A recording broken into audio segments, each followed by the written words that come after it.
In primetime news this evening, Jamaican delegation among officials to lobby for their countries at critical climate summit in Egypt. Jamaican serving as Antigua and Barbuda's DPP finds himself in trouble with the law. And MP Everald Warmington risked the ire of some Jamaicans with controversial comments on the campaign trail.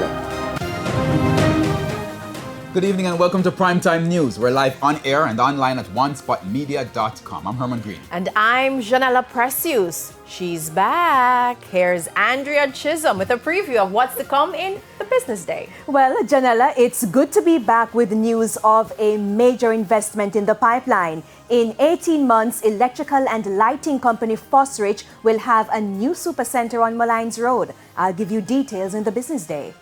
And it's Monday, but she's also back. Karen Madden is here to tell us what's coming. She's on leave. Sports. Thanks, Herman. Well, Paraguay are here for their two-match friendly series against the Reggae Girls, but they came close to being denied entry into the island. I will tell you all about that saga during Primetime Sports. Always drama. There's also sports commentary, E-Prime, and weather in this newscast. But before the break, the feedback question. Our question this evening. What is your understanding of climate change and its impact on small developing countries like Jamaica? You can share comments online, facebook.com/television Jamaica, and tweet us at televisionjam1. Feels like Thursday with all the ladies here. Please stay with us. Primetime News returns right after this break.